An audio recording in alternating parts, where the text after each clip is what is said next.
Welcome to Integrative Medicine with Dr. Leland Stillman, the podcast where we explore the best of East and West, old and new, conventional and unconventional, in search of answers to medicine's toughest cases and most difficult problems. This podcast is for informational purposes only. Diagnostics and therapeutics discussed on this podcast may or may not be right for you. So talk to a qualified practitioner before taking action based on what you learn here. If you'd like to become a patient at my practice, go to stillmanmd.com to schedule a complimentary discovery call. Thank you for listening and welcome to today's episode. Good morning, everyone. Dr. Stillman back for another Q&A. Thank you as always for your questions. If you're curious where these questions come from, they come from people like you. If you are a premium subscriber to the Substack or a member of my medical practice, your questions get priority. I will answer them always at the next Q&A that I host. It's usually every week or every other week.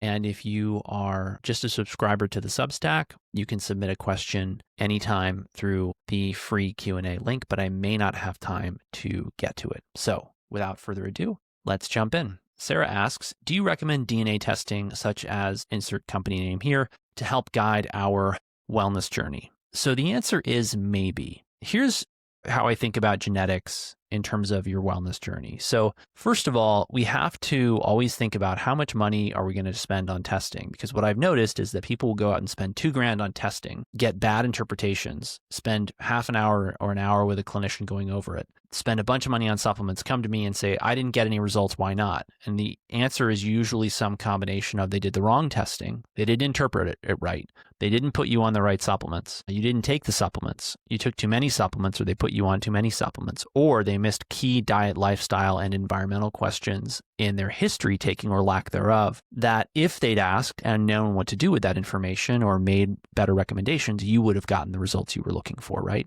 So I say that because I'm always being very strategic about how much money we spend on lab testing. The initial panel I like to start with is like $2,800, which is already a lot of money for many people. We get it for a better price than that, so we bundle it into our programs. But the point is, you can go crazy on lab testing. And you've got to remember, what are we going to spend on this now and what are we going to spend long term? Because one of the other things I tend to see happening is people will end up, they spend thousands of dollars quarter after quarter, don't get the results they need, and then they burn out or they run out of money. That's not good either. We absolutely want to make what we do sustainable for people. One of the ways that I do that is I order the testing that will allow me to get them great results, right? And one of the things you don't catch me talking about very much is DNA testing. Why is that? So I think of DNA as being the blueprints for the tools that the body uses to get the job of life done. What do I mean by that? You have a gene for an enzyme, right? Any name, any enzyme, it's got a gene. And from that gene, we then have this blueprint for creating that enzyme. But it's not about whether or not you have a bad copy of the gene, because there's also the question of, is it being expressed? Is it turned on? If it's turned on, is it going from start, nucleus, to finish, expression of the actual protein? There are multiple steps in there, and there's many nutrients, and there's bioenergetics that play into this, like light and circadian rhythms. And so there's all these factors that affect how your genome is expressed. And so what I've found is that I'm much more a fan of doing what I call functional testing, which I think of as, do you have enough B6 to do the job that you need done? Do you have enough magnesium to do the job that you need done?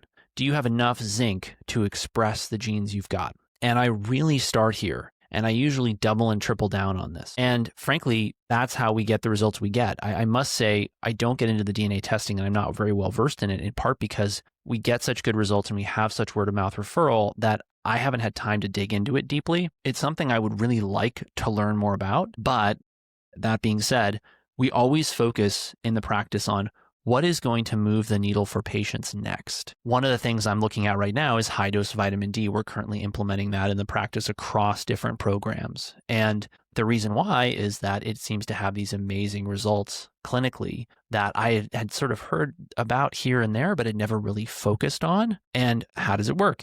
A lot of what vitamin D does is it changes genetic expression. So is DNA testing helpful? Absolutely. I think there's a ton of value there. Do you need it right now? And if you're going to do it, what are you going to do with that information? I cannot tell you how many people have come to me over the years. They have all this genetic testing, and I ask them simple questions like, what are you going to do? Or how does this change your life? To crickets. No idea. So I view a lot of this ends up turning into this sort of gimmick of, let's sell everybody another $400 test and make $200, and then it doesn't actually give them any results or doesn't change their diet or their lifestyle. That's fine. It's marketing, it's sales, whatever. But I haven't gotten into this yet. I will probably find a way to integrate this into what we do along the way. And I may be more excited about it later on, but right now, I don't see it as being the big thing for us to change in the practice that will move the needle for even more patients faster. Susan asks, is there a way to improve your coronary artery calcium score or keep it from getting higher than it already is? Yes. And I would say that everything I do and everything I think about in my practice is designed to help the body repair itself, heal, rejuvenate, renew, and avoid the deposition of calcium in the arterial walls. So that's basically a way of saying everything I write about, everything I recommend, everything I do in the practice is like part and parcel of that is minimizing CT scores like this. And this is because all of this comes back to fundamental physiology, right? People tend to want to know, well, how do I prevent dementia, or how do I prevent heart disease, or how do I prevent cancer? The roots of these diseases are very much the same. And so there may be slight differences in your approach, things you may emphasize more or less in one or another area, but at the end of the day, it's all the same. It's keeping the body as young as possible, as healthy as possible, as well nourished as possible, as free of toxins as possible, and as free of infectious agents and such as possible. B, if someone went to an allergist who did a skin allergy test, with the results being that they had no systemic allergies, but they had environmental allergic reactions such that the allergist said they had local allergic rhinitis and gave them allergy drops for allergens they thought the patient had, but after taking these drops for 4 years, the allergies only got worse, what would you do? Great question. Okay, so I'm not really a fan of skin testing. And the reason I'm not a big fan of skin testing is the false negative rate, which means that you'll get a test of the skin prick testing or patch testing on the skin, and it will be negative. There will be no reaction, but the patient in turn is actually allergic to this. Where I trained at UVA, I briefly was in the allergy division as a student. One of the top docs there, Tom Platzmills, he would do intradermals, where instead of doing a prick, you do an intradermal injection of the allergen, and you'd often get a positive intradermal where you had a negative skin prick test. I'm a virtual practitioner. I don't do this. It would be very impractical. I'm not terribly interested. It'd be great if I had like a huge center and could do this, but at the end of the day, here's what we do instead. Number one, what is the likely allergen? This is mostly coming down to questions like, when are your symptoms worse? If you have a clear fall, spring predominance, you can link that back to what's blooming or leaf mold or whatever. Is it better in the winter or better in the summer? Is it worse when you're indoors more? And you can ask some questions. And there's basically a couple of big categories, right? So for example, there's dust mites, there's pet danders, and then there's molds, and then there's environmental allergens like trees, pollens, grasses, etc. We refer people to a company called Allergena, Allergena, that has homeopathic allergy drops. I love these products. If you're a premium subscriber, we get you a 20% discount through our FullScript account, or if you're a patient at the practice, we get you a discount on those products. I've had patients completely resolve their allergies just with these homeopathic drops. I would never have guessed that allergies would be this treatable with something so simple. And they've got a few products. They've got a mold product, they've got pet danders, they've got seasonal allergens and local and regional allergens, like say Texas cedar fever. They have a product for that.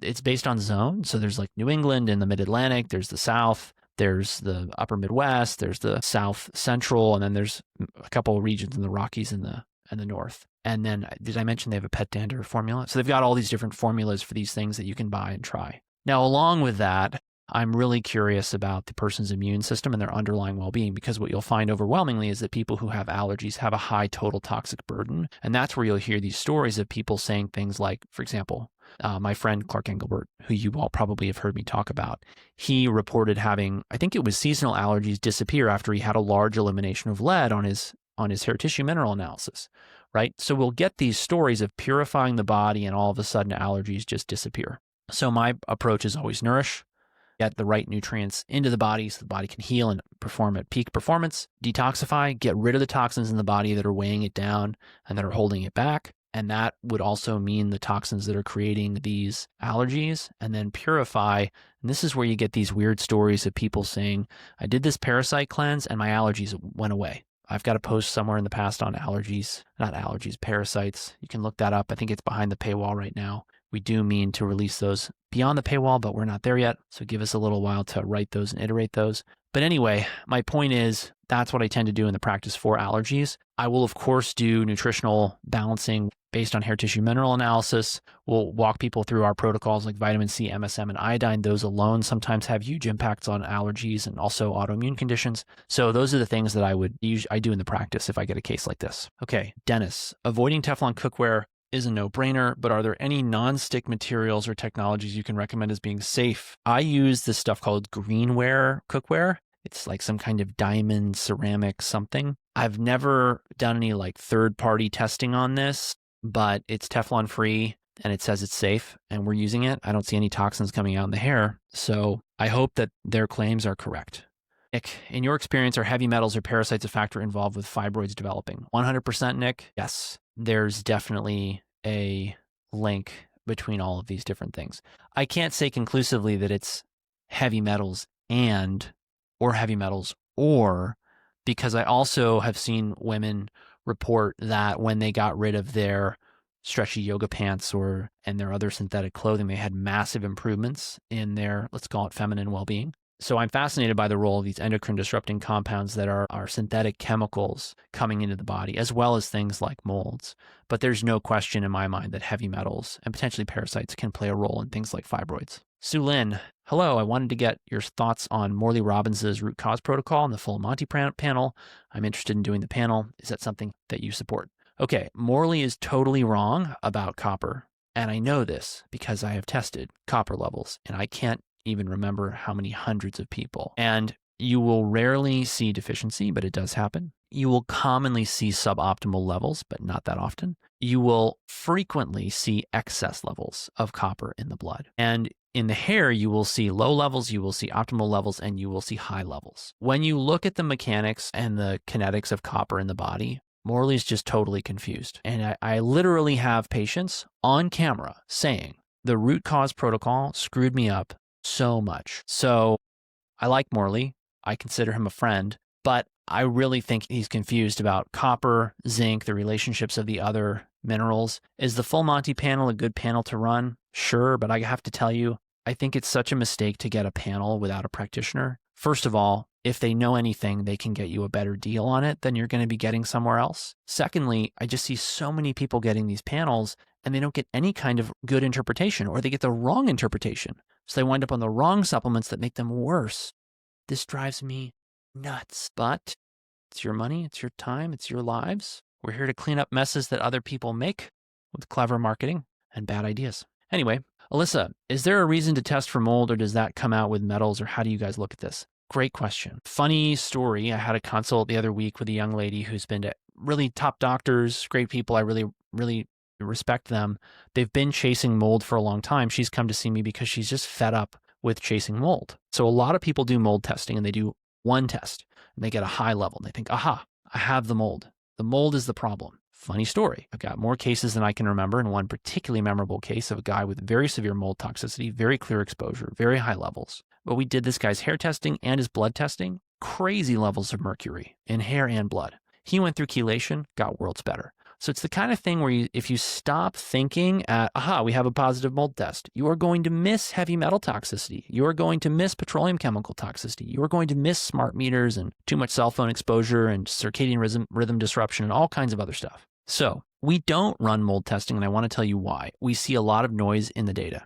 And what I mean by that is levels will be high, levels will be low. People will have symptoms. They won't have symptoms. There's no apparent correlation between that. It also winds up adding another, I think it's like $200 or something like that if you do a good panel to your quarterly lab testing spend, which turns into another $800 a year. Now, if you have money to spend and you would like to invest in your well-being, I wholeheartedly encourage you to get mold testing. Why? Because the only reason I know as much about testing as I do is I've had patients who are wealthy enough to spend sometimes what other people would call crazy amounts of money on lab testing to get to the bottom of things.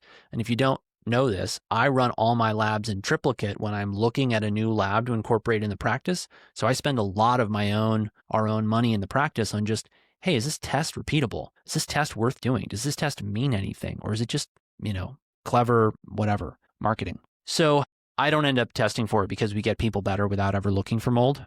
And we use a lot of the same products in some of our protocols and products that are used by the mold docs in mold detox. So there's a lot of commonality between how we detox people from heavy metals and how we detox them from mold. And if somebody wants to look at mold, I'm happy to do that. I just haven't seen enough value in the testing to add it when we're already doing the HTMA, we're already doing allergy testing, we're already doing a big comprehensive wellness panel. I mean, a lot of patients come back to us and say, I'm overwhelmed. Do I really want to overwhelm them with another supplement protocol tailored to another lab panel? Maybe I should, but right now I'm not. Gene, hi, Dr. Stillman. Is nanohydroxyapatite safe? I've heard it can increase risk of arterial calcifications. I brush my teeth with a toothpaste made by my good friend Tom Gilton, my dentist, who was also my best man, and it has nanohydroxyapatite in it. So I am very confident that it is important to use in toothpaste. And his brand is called Happy Dentist, or maybe it's Hippie Dentist. I don't really like the brand, but it's a great product. For some reason, I think the only flavor they have is blackberry cardamom, which my wife is not a big fan of. I think it's fine. If you call their office, then you can order some. Becca, I read your article on parasite cleanses. Do you recommend fasting while taking those products? I do not. Second, what causes swelling of the thyroid and how to know if it's from too much iodine? What a great question. Okay, so first of all, you got to be sure that it's swelling of the thyroid versus another structure in the neck, which is a matter of physical exam and or ultrasound. The most common cause of neck swelling historically in world history has been called goiter, which is where the thyroid enlarges because it's looking for iodine because there's not enough around. So basically it just starts to increase the surface area that it has and it tries to get every last little drop of iodine from the blood. We don't tend to see that now because table salt is iodized. And so there's enough iodine in table salt to keep people from getting goiters, but not enough iodine in table salt to keep people well in the face of the onslaught of the toxic halogens in our food supply, personal care products, and environment. So what else could that be? I've seen weird things like thyroglossal duct cysts. That was a good case. And so rule all those out with a competent clinician. It needs a physical exam. Frankly, how to know if it's from too much iodine. I've never seen too much iodine cause swelling of the thyroid. I guess it could. And it's been taught that iodine can cause thyroiditis, which would cause inflammation and swelling of the thyroid. But thyroiditis, usually if it's going to be tender and painful and have swelling, usually there's tenderness and pain associated, and you haven't mentioned that. So I question if that would be the diagnosis. And then in those cases, I just drop iodine if I suspect it's driving the process or the thyroid can't regulate or use it. But like I said, I've never seen too much iodine cause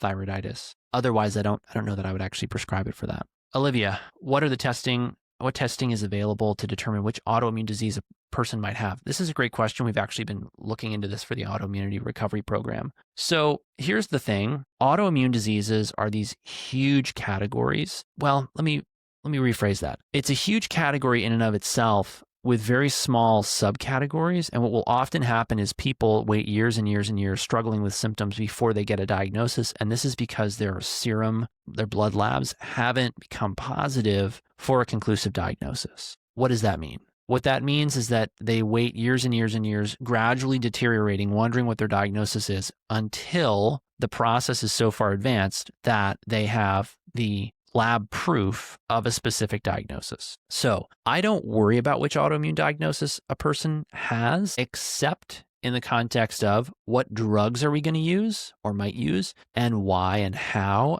else might we change our management. So like, for example, if somebody's got Crohn's or ulcerative colitis, there's completely different treatment routes for that. And I usually manage those in conjunction with a gastroenterologist. If someone has I've got GI illness, it might be autoimmune, it might not. I haven't had a biopsy yet. I recommend they get the biopsy so we can have a definitive diagnosis. And a lot of autoimmune diseases, by the way, are definitively diagnosed by a biopsy rather than a lab test. But here's the thing, regardless of where people are on this continuum of I am sick and think I might have an autoimmune condition because of my symptomatology, and I've got a full-blown concrete set in stone diagnosis, regardless of where they are on that, we just apply our framework to improve their function, to help get them control over their symptoms, to help them get back to the life that they want to live.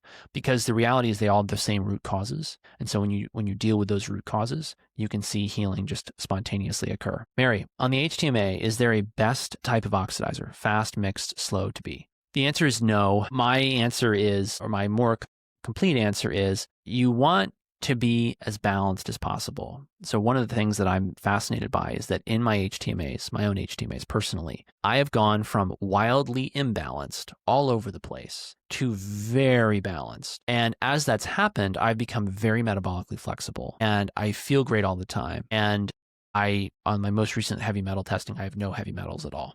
Pretty remarkable. Took me somewhere in the neighborhood of 5 years to complete that.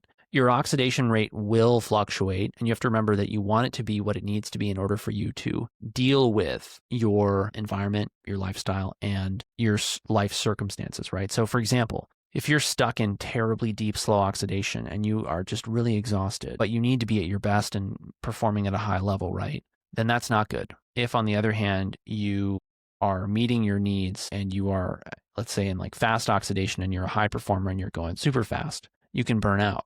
Right? So you want your oxidation rate and state to be what it needs to be for you to perform at the level you need to perform without burning out.